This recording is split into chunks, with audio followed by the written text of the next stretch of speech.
തദ്ദേശ തെരഞ്ഞെടുപ്പ് സമഗ്ര ചിത്രവുമായി പ്രത്യേക വാർത്താ ബുള്ളറ്റിൻ.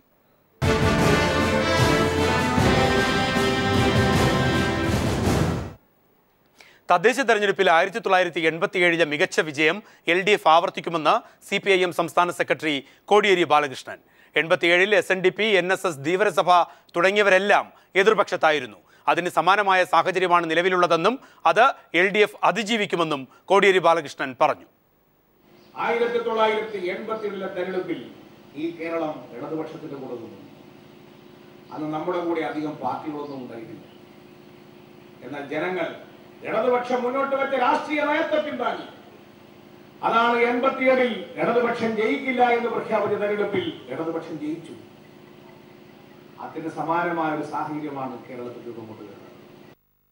RSSും ഉമ്മൻചാണ്ടിയും വെള്ളാപ്പള്ളിയും ചേർന്ന് മതേതരത്വം ഇല്ലാതാക്കുന്നുവെന്ന് CPIM PB അംഗം പിണറായി വിജയൻ. സുധീരനെ അവഹേളിച്ച വെള്ളാപ്പള്ളിക്കെതിരെ ഉമ്മൻചാണ്ടി പ്രമേയം അവതരിപ്പിക്കാത്തത് അതുകൊണ്ടാണെന്നും പിണറായി വിജയൻ പറഞ്ഞു. സംവരണ കാര്യത്തിൽ LDF നിലപാട് വ്യക്തമാണെന്നും അദ്ദേഹം കൂട്ടിച്ചേർത്തു. സംവരണം ഉപേക്ഷിക്കാൻ പറ്റില്ല. സംവരണം വേണ്ടാന്ന് പറയുന്നവരുടെ കൂടെ ചേരാൻ ഞങ്ങളില്ല. ഈ നിലപാട് SNDP അണികൾ പൊതുവെ എടുക്കുകയാണല്ലോ. ഇവിടെ സംവരണ കാര്യത്തിൽ നേരത്തെ മുതൽ ഞങ്ങൾ സ്വീകരിച്ചു വന്ന നിലപാടുണ്ട്. അത് സംവരണം തുടരണമെന്നുള്ളത് തന്നെയാണ്. അരുവിക്കര പോലെയാകും തദ്ദേശ തെരഞ്ഞെടുപ്പ് ഫലമെന്നത് ഉമ്മൻചാണ്ടിയുടെ വ്യാമോഹം മാത്രമെന്ന് പ്രതിപക്ഷ നേതാവ് VS അച്യുതാനന്ദൻ പ്രതികരിച്ചു. ഉമ്മൻചാണ്ടി അദ്ദേഹത്തിൻ്റെ ആഗ്രഹങ്ങൾ പറയുന്നു എന്നുള്ളതല്ലാതെ കേരളത്തിൻ്റെ ഇന്നത്തെ സ്ഥിതിയെ സംബന്ധിച്ചൊന്നും അയാൾ മനസ്സിലാക്കിയിട്ടില്ല. കൊടിയ അഴിമതി, തൊട്ടതിനൊക്കെ അഴിമതി കാണിച്ചുകൊണ്ടുള്ളത് ഇരിക്കുന്നത് കൊണ്ട് അദ്ദേഹത്തിൻ്റെ സ്ഥിതി എന്താകുമെന്ന് കേരളത്തിലെ ഒരാളോടും പ്രത്യേകിച്ച് പറഞ്ഞ് മനസ്സിലാക്കേണ്ടതില്ല. മുസ്ലിം ലീഗ് അതിതീവ്ര വർഗീയ പാർട്ടി അല്ലെന്ന് CPIM PB അംഗം MA ബേബി. സംഘപരിവാർ ജമാഅത്ത് ശക്തികളെയാണ് ഭയക്കേണ്ടത്. ലീഗ് മതേതര പാർട്ടിയെന്ന് ആരും പറഞ്ഞിട്ടില്ലെന്നും MA ബേബി കൂട്ടിച്ചേർത്തു. ഇപ്പറഞ്ഞ കൂട്ടരെ പോലെയുള്ള തീവ്ര ഭീകര വർഗീയത ലീഗിനുണ്ട് എന്ന് നിങ്ങൾക്ക് പറയാൻ കഴിയുമോ? അതിൻ്റെ അർത്ഥം ലീഗ് വർഗീയത തീരെ ഇല്ലാത്ത ഒരു പ്രസ്ഥാനം ആണ് എന്നല്ല. വർഗീയതയുടെ അടിസ്ഥാനത്തിൽ കൂടിയാണ് ലീഗ് പ്രവർത്തിക്കുന്നത്. തെരഞ്ഞെടുപ്പിൽ സമാധാനം പുലരാൻ ആവശ്യമെങ്കിൽ കേന്ദ്രസേനയെ എത്തിക്കുമെന്നും കേന്ദ്രസേന നിയന്ത്രിക്കുമെന്നും മന്ത്രി രമേശ് ചെന്നിത്തല പറഞ്ഞു. ഞാൻ ആഗ്രഹിക്കുന്നു കേരളത്തിലെ ഈ പഞ്ചായത്ത് തെരഞ്ഞെടുപ്പ് പൂർണ്ണമായി സമാധാന അന്തരീക്ഷത്തോടു കൂടി തന്നെ നടത്തും. 19 കേന്ദ്രസേനയുടെ കമ്പനി നമ്മൾ ആവശ്യപ്പെട്ടിട്ടുണ്ട്. കേന്ദ്രസേനയെ കിട്ടിയില്ലെങ്കിലും കർണാടകത്തിൽ നിന്നും തമിഴ്നാട്ടിൽ നിന്നും ആവശ്യമുള്ള സേനയെ നമ്മൾക്ക് കിട്ടുന്നുണ്ട്.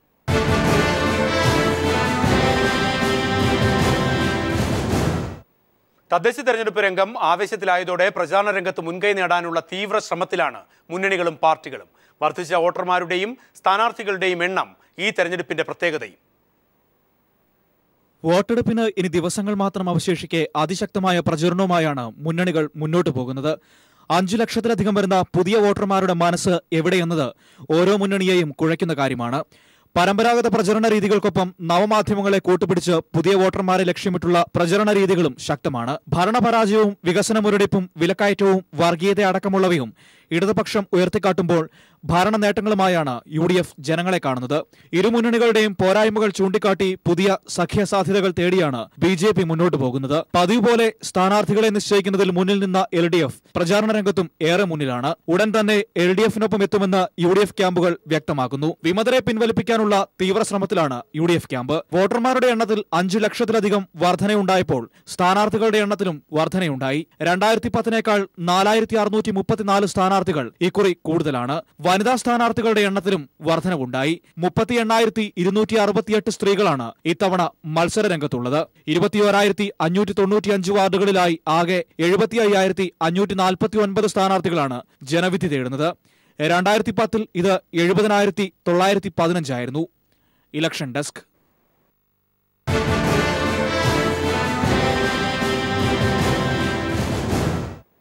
കാസർഗോഡ് കള്ളാർ ഗ്രാമപഞ്ചായത്തിൽ UDF പിളർന്നു. ജനപക്ഷ മുന്നണിക്ക് രൂപം നൽകിയ കേരള കോൺഗ്രസ് മാണി വിഭാഗം LDF സഖ്യത്തിൽ മത്സരിക്കുന്നു. സീറ്റ് നൽകാത്തതിനാൽ മുസ്ലിം ലീഗും പ്രതിഷേധത്തിലാണ്. തങ്ങളുടെ കോട്ട കാക്കാനുള്ള ജീവൻ മരണ പോരാട്ടത്തിലാണ് കള്ളാറിലെ കോൺഗ്രസുകാർ. കാസർഗോഡ് ജില്ലയിൽ കോൺഗ്രസിന്റെ ശക്തി കേന്ദ്രമായ ഗ്രാമപഞ്ചായത്തുകളിലൊന്നാണ് മലയോര കുടിയേറ്റ കേന്ദ്രമായ കള്ളാർ. 2000-ൽ കള്ളാർ ഗ്രാമപഞ്ചായത്ത് രൂപം കൊണ്ടതു മുതൽ ഭരണം UDF-നാണ്. കോൺഗ്രസിന്റെ വികസന വിരുദ്ധ നിലപാടിൽ പ്രതിഷേധിച്ചാണ് UDF വിട്ടതെന്ന് ജനപക്ഷ മുന്നണി നേതാവും കേരള കോൺഗ്രസ് എം സംസ്ഥാന സെക്രട്ടേറിയറ്റ് അംഗവുമായ KM ചാക്കോ പറഞ്ഞു. UDF സംവിധാനത്തിനകത്ത് നിൽക്കുന്ന എല്ലാ ഘടകകക്ഷികൾക്കും ശക്തമായ എതിർപ്പുണ്ട്. ആ എതിർപ്പും അതോടൊപ്പം തന്നെ വികസന വിരുദ്ധത, അതുപോലെ തന്നെ ഈ അധികാരത്തിന്റെ അഹങ്കാരത്തിനുമെതിരെയുള്ള ഒരു ജനരോഷമാണ് ഇപ്പോൾ നിലവിൽ കള്ളാർ ഗ്രാമപഞ്ചായത്തിന്റെ വിവിധ മേഖലകളിൽ നിന്ന് ഉയർന്നു വന്നുകൊണ്ടിരിക്കുന്നത്. എന്നാൽ കേരള കോൺഗ്രസ് വിട്ടുപോയെങ്കിലും കോൺഗ്രസ് നേതൃത്വം നൽകുന്ന ഭരണസമിതി തന്നെ അധികാരത്തിൽ വരുമെന്ന് മണ്ഡലം ജനറൽ സെക്രട്ടറി സുരേഷ് ഫിലിപ്പ് പറഞ്ഞു. 14 വാർഡിലും മേൽ കൈ കിട്ടുമെന്നാണ് പ്രതീക്ഷിക്കുന്നത്. സീറ്റുകളൊന്നും അനുവദിക്കാത്തതിനെ തുടർന്ന് മുസ്ലിം ലീഗും UDF-മായി നിസ്സഹരിക്കുകയാണ്. ജനപക്ഷ മുന്നണി LDF സഖ്യം നടാടെ കള്ളാറിൽ കോൺഗ്രസിന് കടുത്ത വെല്ലുവിളിയാണ് ഉയർത്തുന്നത്. കോൺഗ്രസിന്റെ ശക്തി കേന്ദ്രമായ കള്ളാറിൽ ജനപക്ഷ മുന്നണിയും ഈസ്റ്റേളേരിയയിൽ ജനകീയ വികസന മുന്നണിയും കടുത്ത വെല്ലുവിളിയാണ് ഉയർത്തുന്നത്. ഈ 2 പഞ്ചായത്തുകളിലും ഭരണമാറ്റമുണ്ടായാൽ അത്ഭുതമില്ല. ക്യാമറാമാൻ ഷൈജു ബിലാത്രയ്ക്കൊപ്പം സണ്ണി ജോസഫ്.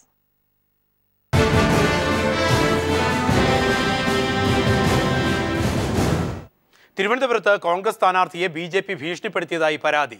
R. നാരായണൻ തമ്പി ഭീഷണിയെ തുടർന്ന് പ്രചാരണം അവസാനിപ്പിക്കാൻ തീരുമാനിച്ചു. തന്നെ BJP സംഘം ആക്രമിച്ചിട്ടും പോലീസ് സുരക്ഷ ഒരുക്കുന്നില്ലെന്ന് നാരായണൻ തമ്പി പരാതി പറയുന്നു. കോൺഗ്രസ് നേതൃത്വവും മൗനത്തിലാണെന്ന വിമർശനമുണ്ട്. തിരുവനന്തപുരം പാങ്ങോട് മത്സരിക്കുന്ന കോൺഗ്രസ് സ്ഥാനാർത്ഥി R. നാരായണൻ തമ്പി ഇനി മുതൽ ഗാന്ധിയൻ മാർഗ സമരം ആരംഭിക്കുകയാണ്. BJPയുടെ ഭീഷണിയും ഗുണ്ടായിസവും കാരണമാണ് ഈ തീരുമാനം. തെരഞ്ഞെടുപ്പ് പ്രചരണം ആരംഭിച്ചപ്പോൾ മുതൽ തനിക്ക് ചുവരെഴുത്തിനോ ബൂത്ത് കമ്മിറ്റി ഓഫീസ് പ്രവർത്തനം ആരംഭിക്കുന്നതിനോ BJP അനുവദിക്കുന്നുണ്ടായിരുന്നില്ലെന്ന് R. നാരായണൻ തമ്പി പറയുന്നു. തനിക്ക് ബൂത്ത് കമ്മിറ്റി ഓഫീസിനായി വീട് നൽകാമെന്ന് പറഞ്ഞ വീട്ടുകാരെ പോലും BJPക്കാർ ഭീഷണിപ്പെടുത്തി പിന്തിരിപ്പിച്ചു. കൂടാതെ കഴിഞ്ഞ ദിവസം രാത്രി ഒരു സംഘം BJPക്കാർ തന്നെ അതിക്രൂരമായി മർദ്ദിച്ചതായും നാരായണൻ പറഞ്ഞു. ഇതിൽ എനിക്ക് സംരക്ഷണം ലഭിക്കണം. പോലീസിന്റെ ഭാഗത്തു നിന്ന് ഒരു UDF സ്ഥാനാർത്ഥി എന്നുള്ള നിലയിൽ എനിക്ക് സംരക്ഷണം ഉണ്ടാകണം. പോലീസിൽ പരാതി നൽകിയിട്ടും തനിക്കും പ്രവർത്തകർക്കും ഒരു സംരക്ഷണവും ഇതുവരെയും ലഭിച്ചിട്ടില്ല. അതുകൊണ്ട് ഇന്നുകൊണ്ട് തെരഞ്ഞെടുപ്പ് പ്രചരണം അവസാനിപ്പിക്കാൻ തീരുമാനിച്ചതായും അദ്ദേഹം വ്യക്തമാക്കി. തന്റെ മണ്ണിൽ സുരക്ഷയില്ലാത്ത ഭീകര അന്തരീക്ഷമാണ്. അതുകൊണ്ട് ഗാന്ധിയൻ മാതൃകയിലെ സമരം ആരംഭിക്കാൻ തീരുമാനിച്ചിരിക്കുകയാണ് R. നാരായണൻ തമ്പി. കോൺഗ്രസ് നേതൃത്വത്തിനും സംഭവത്തിൽ മൗനമാണെന്ന വിമർശനവും ഇതിനോടകം തന്നെ ഉയർന്നു കഴിഞ്ഞു. News bureau, Thiruvananthapuram.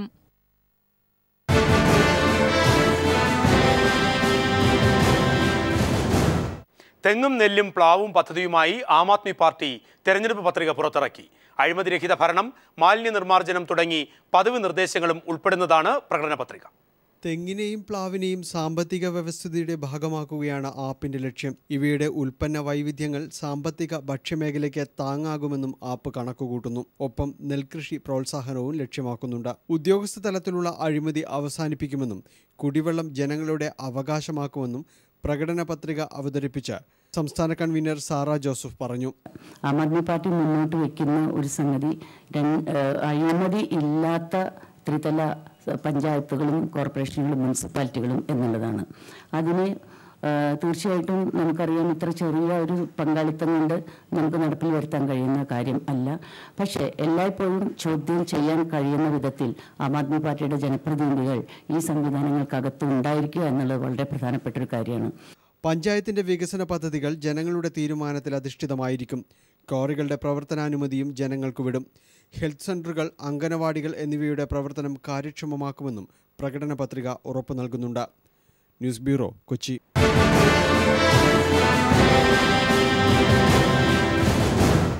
കളിയെഴുത്തുകാരൻ തദ്ദേശ തെരഞ്ഞെടുപ്പ് മത്സര ഗോതയിൽ ഇറങ്ങിയാൽ.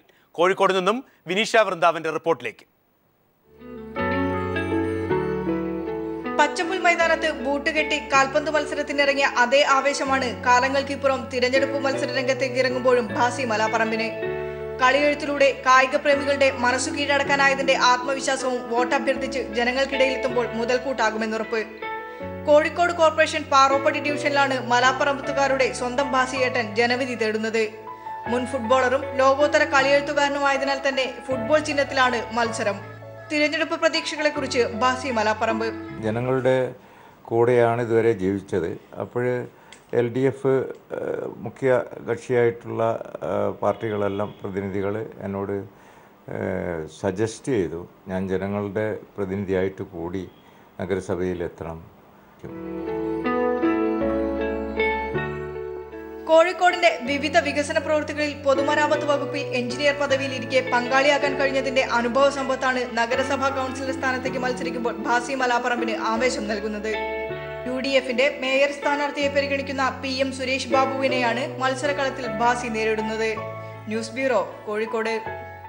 ജില്ലാ പഞ്ചായത്ത് സ്ഥാനാർത്ഥി കൂട്ടായ്മയെക്കുറിച്ച് ഞങ്ങളുടെ പത്തനംതിട്ട ബ്യൂറോയുടെ റിപ്പോർട്ട്. സ്ഥാനാർത്ഥികളുടെ വിജയപ്രതീക്ഷയും വികസന സങ്കല്പങ്ങളും പങ്കുവെക്കലായിരുന്നു പത്തനംതിട്ട പ്രസ് ക്ലബ്ബ് സംഘടിപ്പിച്ച തദ്ദേശം 2015. ജില്ലാ പഞ്ചായത്തിലേക്ക് മത്സരിക്കുന്ന 16 LDF സ്ഥാനാർത്ഥികളെ പരിചയപ്പെടുകയും ഇവരുമായുള്ള സംവാദവുമായിരുന്നു പരിപാടിയുടെ ലക്ഷ്യം. LDF മുമ്പോട്ട് വയ്ക്കുന്ന വികസന സങ്കല്പവും ജനകീയ നയങ്ങളും പരിപാടിക്ക് മുന്നോടിയായി CPIM സംസ്ഥാന കമ്മിറ്റി അംഗം അഡ്വക്കേറ്റ് K. അനന്തഗോപൻ വിവരിച്ചു. നമ്മുടെ ജില്ല വികസന രംഗത്തൊട്ടേറെ പിന്നോക്കം നിൽക്കുന്ന ജില്ലയാണ്. ആ ജില്ലയെ സംബന്ധിച്ചിടത്തോളം ഒരു സുസ്ഥിര ഭരണം ഈ ജില്ലയ്ക്ക് കാഴ്ചവെക്കാൻ കഴിയണമെന്ന വ്യക്തമായ കാഴ്ചപ്പാടാണ് ഇടതുപക്ഷ ജനാധിപത്യ മുന്നണിക്കുന്നത്. മാധ്യമപ്രവർത്തകരുടെ ചോദ്യങ്ങളെ നേരിട്ട് നല്ല പരിചയമുള്ളവരും ഇല്ലാത്തവരും ഒരുപോലെ തങ്ങൾ വിഭാവനം ചെയ്യുന്ന പ്രവർത്തനങ്ങൾ മാധ്യമപ്രവർത്തകർക്ക് മുന്നിൽ വിവരിച്ചു. ജനപങ്കാളിത്തത്തോടെ തന്നെ നടത്തുന്നതിനാണ് ഞങ്ങൾ ഉദ്ദേശിച്ചിട്ടുള്ളത്. അധ്യാപികമാർ മുതൽ ഗവേഷക വിദ്യാർത്ഥി വരെ LDFന്റെ സ്ഥാനാർത്ഥിയായി മത്സരരംഗത്തുണ്ട്. വിജയിച്ചു വന്നാൽ പത്തനംതിട്ടയുടെ മുഖച്ഛായ മാറ്റുമെന്ന കാര്യത്തിൽ ഇവർ ഒന്നടങ്കം ഉറപ്പു നൽകിയാണ് പിരിഞ്ഞത്. News bureau, Pathanamthitta. മത്സരിക്കുന്ന സ്ഥാനാർത്ഥി വെറുതെ ജയിച്ചാൽ പോരാ, പാട്ടും പാടി ജയിക്കണം. അതിന് എന്താണ് വേണ്ടത്? കോട്ടയം ബ്യൂറോയുടെ റിപ്പോർട്ട്. സ്ഥാനാർത്ഥിയെ തിരഞ്ഞെടുപ്പിൽ നിർത്തിയാൽ മാത്രം പോരാ, ജയിപ്പിച്ചെടുക്കണമെങ്കിൽ പൊട്ടും കുരവയും പാട്ടുമെല്ലാം കൂടിയേ തീരൂ.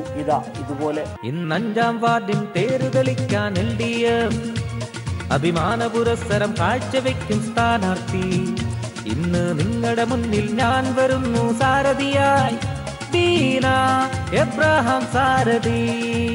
സിനിമാ താരവും ഗായകനുമായ ഇർഷാദ് പാട്ടെഴുതുമ്പോൾ പ്രൊഫഷണൽ ഗായകരായ സുനിൽ ഭാവയും തമ്പിമറ്റത്തിലും ആവേശം ചോരാതെ ആലപിക്കും. വിശ്വസിക്കുന്നത് പല പാർട്ടികളാണെങ്കിലും ഈ കലാകാരന്മാർക്ക് പാർട്ടിയും മുന്നണിയൊന്നും ഇവിടെ ഒരു പ്രശ്നമേയല്ല. ഇടക്കാല ഹിറ്റ് ഗാനങ്ങളുടെ പാരഡിക്കാണ് ആവശ്യക്കാരേറെയെന്ന് ഇർഷാദ് പറയുന്നു. പുതിയ പാട്ടുകളൊന്നും ചെയ്യുന്നില്ല, കാരണം ന്യൂ ജനറേഷൻ സോങ്ങുകളൊന്നും ആളുകളുടെ ഹൃദയത്തിൽ നിൽക്കുന്നില്ല. ഇതിനകം തന്നെ 100ഓളം സ്ഥാനാർത്ഥികൾക്ക് ഗാനങ്ങളും അനൗൺസ്മെന്റും ഇവർ തയ്യാറാക്കി നൽകി കഴിഞ്ഞു. പോയിടാം പോളിംഗ് ബൂത്തിൽ പോയിടാ, വന്നിടൂ വോട്ടുകൾ ചെയ്യാൻ വന്നിടൂ. ക്യാമറമാൻ സാംജിത്തിനൊപ്പം TP പ്രശാന്ത്, കോട്ടയം. തദ്ദേശ സ്ഥാപനങ്ങളിലേക്കുള്ള വോട്ടെടുപ്പിന് ഇനി ദിവസങ്ങൾ മാത്രം. പ്രചരണ രംഗം കൊഴുപ്പിച്ച് മുന്നണികളും സ്ഥാനാർത്ഥികളും. അതതു ദിവസത്തെ തദ്ദേശ തെരഞ്ഞെടുപ്പ് സമഗ്ര വാർത്തയുമായി ഗ്രാമസഭ നാളെ വീണ്ടും ഇതേ സമയം.